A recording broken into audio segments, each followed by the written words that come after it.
Hey guys, it's Marcel here, and today I wanted to share a metaphor I was thinking about. And basically, it's that baseball and YouTube are very similar. And if you've, watched baseball for years, or maybe you've played with your family, you know that it's pretty fun and there's a lot of, facets to it. And that's just how YouTube is. It's very diverse. There's a lot of people. You can build a team where you can play solo, you can play with family, you can play to win, right? There's a lot of different ways to go about it. And one other thought that I had, or a story I wanted to share with you. Ooh, there's a spider on my computer. Ooh, go away. You see it? No, don't look, don't look. There's just a spider like crawling by me right now. Um, okay, so Ken Griffey Jr., my story with him is when I lived in Issaquah, Washington, he played with the Seattle Mariners, and he'd been in the game for years, right? So his career as a baseball player had been long before I actually saw him or met him.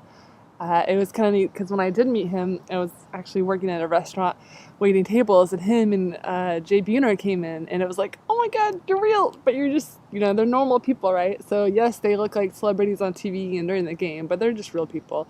And that's a lot how YouTube is. Sometimes you're going to get this, you get fascinated by some, you're like, wow, your videos are really good. And then you meet them at a live event, and you're like, you're totally normal. And that's the thing.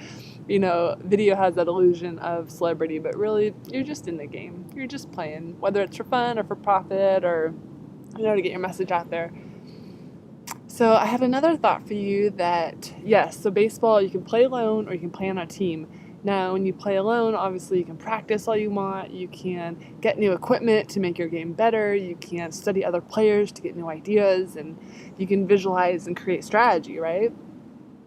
And then in the same way, you can play on a team, right? That's going to help you stay motivated. You're going to have more fun. You've got the ability to actually hit a grand slam, which could be many things with YouTube. You can, work together for a bigger goal.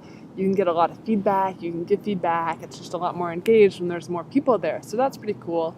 And of course, just like in baseball and in YouTube, there's always a rookie, right? There's always a new person that's going to come on camera and try and make a message. And it's just kind of fun. So enjoy that. Embrace it.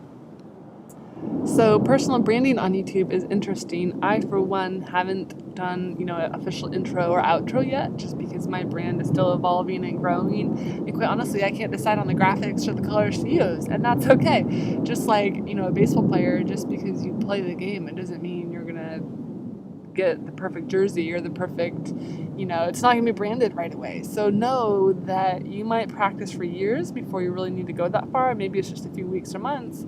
But I think the fun part and the thing for you to remember is to get in the game, have some fun with it.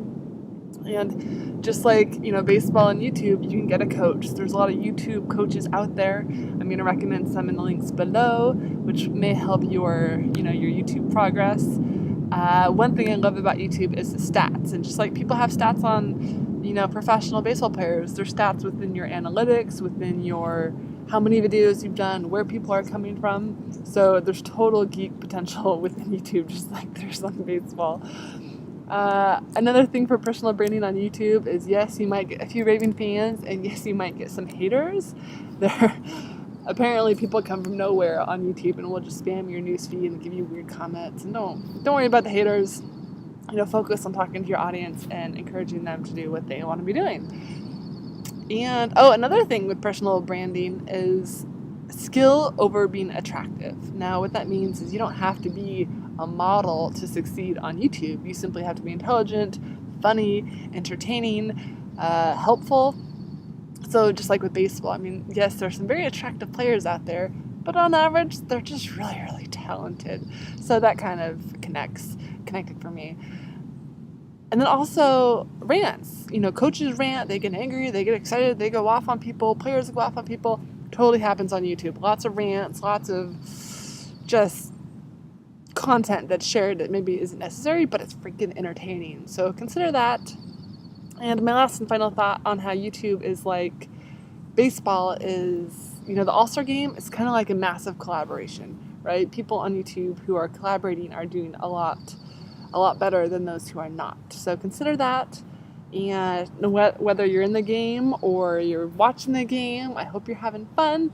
From my experience, once I finally got in the game of YouTube, it's been a lot more fun. So I hope you come and play with us, and see you next time.